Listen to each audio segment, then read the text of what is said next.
আসসালামু আলাইকুম, আমি ইমরান। আশা করি আপনারা সকলেই ভালো আছেন।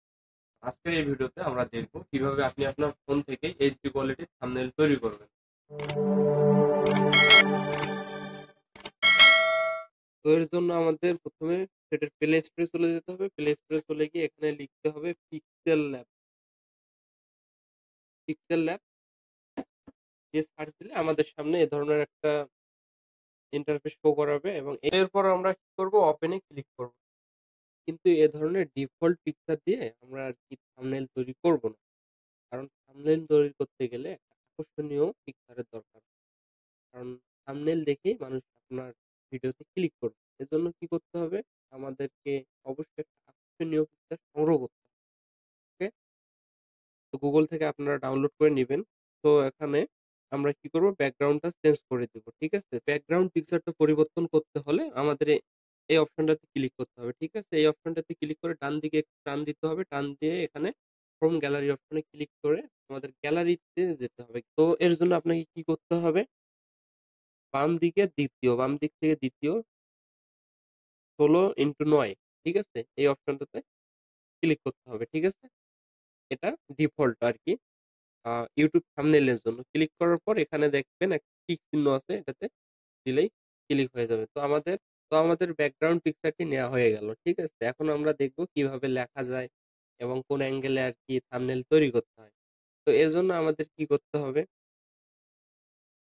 উপরে কর্নারে এখানে এড অপশনে ক্লিক করতে হবে। ক্লিক করে এখানে টেক্সট আছে। ওকে? তো টেক্সটের জন্য আমরা এই অপশনটা এড করে নিব। আবার ক্লিক করব, ওখানে ক্লিক করে আবার একটা ছবি এড করব। তো প্রিয় দর্শক, আপনারা দেখতে পাচ্ছেন আমি আমার গ্যালারি থেকে কতগুলি এলিমেন্ট এড করতে হবে। আমরা এড টেক্সটে ক্লিক করতে হবে। আমাদের এড টেক্সট দুইটা আছে, একটা দরকার। তো নিউ টেক্সটে ক্লিক করলাম। ঠিক আছে? নিউ টেক্সটে ক্লিক করার পর আমাদের এখানে দেখা যাচ্ছে একটা কলমের মতো আইকন বের হয়েছে। কলমের মতো আইকনে ক্লিক করার পর আবার এখানে ক্লিক করব। ক্লিক করার পর আমরা দেখা যাচ্ছে এখানে লিখব যে আমাদের যে টপিকের উপর আমরা ভিডিও বানাবো ওই টপিকের উপর আমাদের থাম্বনেইল তৈরি করতে হবে। তো এখানে আমি চাচ্ছিলাম একটা টিউটোরিয়াল তৈরি করতে, যে ফোন থেকে ফোনে কিভাবে ওয়াইফাই শেয়ার করব। তো অবশ্যই আমি এখানে লিখব যে ফোন থেকে ফোনে কিভাবে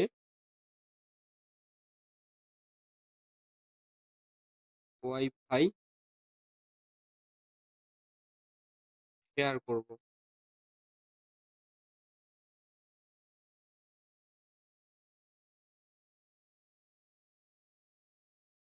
ওকে? তো আমার লেখা শেষ হলে ওকেতে ক্লিক করব। তো এটা বড় লাগতেছে, আমরা এখান থেকে ফন্ট চেঞ্জ করার জন্য আমাদের কি করতে হবে? এই যে এই অপশন আছে, এখানে ক্লিক করতে হবে। ক্লিক করে ডান দিকে স্ক্রল করে আমাদের কি করতে হবে? এখানে এবি নামে একটা অপশন আছে। এবি নামে অপশনে ক্লিক করতে হবে। ঠিক আছে? তারপর এই যে ডান দিকে আবার মাই ফন্ট আছে। তো এখানে একটা কথা বলে রাখি, এই ফন্ট গুলা কিন্তু আমার গুগল থেকে ডাউনলোড করে নিয়ে আর কি ডাউনলোড করে নিয়েছি। তো আপনারা কিন্তু এইগুলো পাবেন না। ঠিক আছে? তো এই ফন্টে যদি আপনারা এই ফন্ট গুলো ইউজ করতে পারবেন, ডিফল্ট ফন্ট গুলো। তো আমি যে ফন্ট গুলো ইউজ করতে পারবো আপনারা কিন্তু পারবেন না। তো এই ফন্ট গুলো যদি আপনাদের প্রয়োজন হয় আপনারা বলবেন, আমি আবার নতুন করে একটা ভিডিও বানাবো কিভাবে এই ফন্ট গুলা আর কি আপনারা ইউজ করতে পারবেন এ বিষয়ে। তো আমি আমার এখান থেকে আর কি সিলেক্ট করলাম একটা ফন্ট আমাকে যেটা ভালো লাগতেছে। ঠিক আছে? তো এই ফন্টটা আমি সিলেক্ট করার পর এখানে ওকেতে ক্লিক করলাম। ঠিক আছে? ওকেতে ক্লিক করে আমি এখানে সাইজ দেখা যাচ্ছে করে নিতে পারবো। আবার ছোট বড় করে দিতে পারবো। দেখা যাচ্ছে এভাবে। ওকে? এভাবে কিন্তু আমি ছোট বড় করে দিব। তো আমি আমার ইচ্ছা মতো এভাবে নিলাম। বা একটু ছোট বড় হতে পারে। আবার আমি কি করতে পারবো? এখান থেকে সাইজ আরকি বাড়ায় দিতে পারবো। ওকে?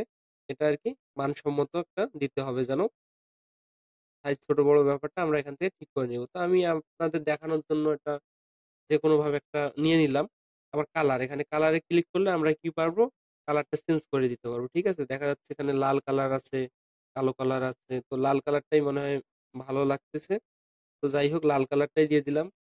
লাল কালারটা দিয়ে আমরা এবার কি করব? ব্যাকগ্রাউন্ড সিলেক্ট করার জন্য কি করতে হবে? আমাদের ব্যাকগ্রাউন্ডে ক্লিক করতে হবে। ঠিক আছে? ব্যাকগ্রাউন্ডে ক্লিক করে এখানে এনেবল করে দিতে হবে। এনেবল করে দিয়ে আমরা এখানে সাদা ব্যাকগ্রাউন্ড দিতে পারবো। আবার দেখা যাচ্ছে যে আমরা ব্যাকগ্রাউন্ডটা বাড়াইতে পারবো। ডান দিকে কমাইতে পারবো। ঠিক আছে? এখান থেকে বাড়ানো যাবে, কমানো যাবে। উপরের দিকেও বাড়ানো যাবে, নিচের দিকেও কমানো যাবে, বাড়ানো যাবে। ঠিক আছে? তো সবকিছু ঠিকঠাক থাকলে এখানে ওকে তে ক্লিক করতে হবে। আবার অনেকগুলো অপশন আছে। তো আমরা এখান থেকেই আরকি বিভিন্ন অপশন গুলার কাজ শিখতে পারি। একটি ভিডিওতে আসলে সবকিছু শেখালে দেখা যাচ্ছে ভিডিওটি বড় হয়ে যায় এবং দর্শকের অ্যাটেনশন ও কমে যায়। তো আপনারা এখান থেকে দেখবেন যে এখান থেকে পজিশন চেঞ্জ করতে পারবেন। দেখা যাচ্ছে যে লেখার পজিশন যে আছে এখান থেকে চেঞ্জ করতে পারবেন। আবার এই অপশন থেকে তো সাইজ, আবার এই অপশন থেকে কালার। তো মোটামুটি এই ছিল আপনার আরকি একটা থাম্বনেইল তৈরি করার জন্য এই যে ফন্ট গুলো ব্যবহার করতে হবে। তারপর আমাদের এইটি সেভ করার জন্য কি করতে হবে? আমাদের এখানে দেখা যাচ্ছে এই অপশনটাতে ক্লিক করতে হবে। তারপর ২য় নাম্বার অপশনে ক্লিক করতে হবে। ২য় নাম্বার অপশনে ক্লিক করার পর এখানে আমাদের ক্লিক করতে হবে। এখানে ক্লিক করার পর আমরা কোন ফরমেটে চাই আমরা আ এটা সিলেক্ট করব। কারণ আমাদের সবচেয়ে ভালো দরকার। তারপর আমরা কি করব? Save to gallery. ওকে? তো সেভ টু গ্যালারি তো হয়ে গেলে আমাদের দেখা যাচ্ছে যে ইমেজ সেভড। তো আমাদের গ্যালারিতে চলে গেছে। এখন আমাদের আর কোন সমস্যা নেই। আমরা এখন গ্যালারি থেকেই আরকি থাম্বনেইলটি ইউজ করতে পারবো। তো বন্ধুরা এই ছিল আজকের ভিডিও। তো ভিডিওটি যদি আপনাদের ভালো লাগে তাহলে অবশ্যই লাইক, কমেন্ট, শেয়ার এবং সাবস্ক্রাইব করে আমাদের সাথেই থাকবেন।